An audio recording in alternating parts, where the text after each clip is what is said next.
ಇವತ್ತು ನಾನು carrot halwa traditional ಆಗಿ ಹೇಗೆ ಮಾಡೋದು ತೋರಿಸ್ತೀನಿ. ಮುಂಚೆ ಎಲ್ಲ ನಾನು ನನ್ನ ಚಾನಲಲ್ಲಿ ಕುಕ್ಕರಲ್ಲಿ ಮಾಡೋದು ಬೇರೆ ಥರ ಮಾಡೋದು ತೋರಿಸ್ಕೊಟ್ಟಿದ್ದೀನಿ. ಒಂದ್ಸಲ ಹೋಗಿ ನೋಡಿ. ಈ ಥರನೂ ನೀವು ಟ್ರೈ ಮಾಡಿದ್ದು ಇದೇ ಬೆಸ್ಟ್ ಮೆಥಡು. ನಾನೆಲ್ಲ ಟ್ರೈ ಮಾಡಿದ್ದೀನಿ. ಇದರಷ್ಟು ಟೇಸ್ಟಿ ಬೇರೆ ಥರ ಆಗಲ್ಲ.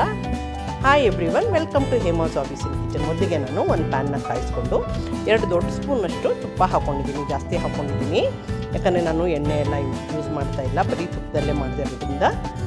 ಆಮೇಲೆ ಅದಕ್ಕೆ ಸ್ವಲ್ಪ ಕಾದ್ಮೇಲೆ ಗೋಡಂಬಿ, ಬಾದಾಮಿ, ದ್ರಾಕ್ಷಿ ನಿಮ್ಗೆ ಎಷ್ಟೆಷ್ಟು ಬೇಕೋ ಅಷ್ಟು ನೋಡಿ ಹಾಕ್ಕೊಂಡು ಇವಾಗ ಇದನ್ನೆಲ್ಲ ಸ್ವಲ್ಪ ಫ್ರೈ ಆದಮೇಲೆ ಒಂದು ಕಡೆ ಇಟ್ಕೊಂಬಿಡೋಣ.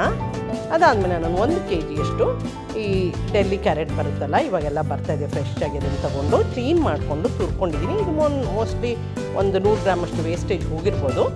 ಅದನ್ನೆಲ್ಲ ಇವಾಗ ಇದೇ ತುಪ್ಪದಲ್ಲಿ ಹಾಕ್ಕೊಂಡು ನೀಟಾಗಿ ಕಲರ್ ಚೇಂಜ್ ಆಗೋವರೆಗೂ ನೋಡಿ. ಈಗ ಸ್ಟಾರ್ಟಿಂಗ್ ಇದಕ್ಕಿಂತ ಇವಾಗ ಕಲರ್ ಚೇಂಜ್ ಆಗಿದೆಯಲ್ಲ, ಈ ಥರ ಕಲರ್ ಚೇಂಜ್ ಆಗೋವರೆಗೂ ನಾವು ಚೆನ್ನಾಗಿ ಇದನ್ನು ಫ್ರೈ ಮಾಡ್ಕೋಬೇಕು.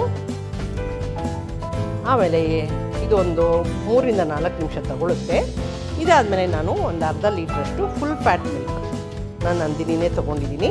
ಫುಲ್ ಫ್ಯಾಟ್ ಮಿಲ್ಕ್ ತೊಗೊಂಡು ಇದನ್ನು ಚೆನ್ನಾಗಿ ಇವಾಗ ಇದ್ರ ಜೊತೆ ಕ್ಯಾರೆಟ್ನ ಹಾಲಿನ ಜೊತೆ ಕ್ಯಾರೆಟ್ನ ಬೇಯಿಸ್ಕೊಂಬಿಡೋಣ. ಯಾರೆಲ್ಲ ನೋಡ್ತಾಯಿದ್ರು ಇಷ್ಟ ಆಗಿದೆ ಲೈಕ್ ಮಾಡಿ, ಕಾಮೆಂಟ್ ಮಾಡಿ, ಶೇರ್ ಮಾಡಿ. ನೋಡಿ ಈ ಥರ ಚೆನ್ನಾಗಿ ಇದರಲ್ಲೇ ಹಾಲಲ್ಲೇ ಚೆನ್ನಾಗಿ ಇದನ್ನು ಬೇಯಿಸ್ಕೋಬೇಕಾಗುತ್ತೆ. ಇದೊಂದು 5 ನಿಮಿಷ ಚೆನ್ನಾಗಿ ಬೆಂದಮೇಲೆ ಅಗಲ ಇರೋ ಪಾತ್ರೆ ತೊಗೊಂಡು ನಿಮಗೆ ಜಲ್ದಿ ಆಗುತ್ತೆ. ನೋಡಿ ಹಾಲೆಲ್ಲ ಚೆನ್ನಾಗಿ ಅಬ್ಸಾರ್ಬ್ ಆಗಿದೆ. ಆಮೇಲೆ 2 ಕಪ್ಪಷ್ಟು ಸಕ್ಕರೆ ನೀವು ನೋಡಿ ಹಾಕ್ಕೊಳ್ಳಿ. ನಾನು ತುಂಬ ಸಕ್ಕರೆ ಬೇಡ ಅಂತ 2 ಕಪ್ ಹಾಕ್ಕೊಂಡಿದ್ದೀನಿ 1 kgಗೆ. ಯಾಕಂದರೆ ಹಾಲಲ್ಲೂ ಸಕ್ಕರೆ ಇರುತ್ತೆ. ಆಮೇಲೆ ಈ ಕ್ಯಾರೆಟ್ ಕೂಡ ತುಂಬ ಸ್ವೀಟಾಗಿರುತ್ತೆ. ಆಮೇಲೆ ಇದನ್ನೆಲ್ಲ ಚೆನ್ನಾಗೆ ನೋಡಿ ಎಷ್ಟು ಚೆನ್ನಾಗಿ ಕಲರ್ ನೋಡಿ ಎಷ್ಟು ಚೆನ್ನಾಗಿ ಚೇಂಜ್ ಆಗಿದೆ. ಸಕ್ಕರೆ ಹಾಕಿದ್ಮೇಲೆ ಒಂದು 5-10 ನಿಮಿಷ ಬೇಯಬೇಕಾಗುತ್ತಿದ್ದು.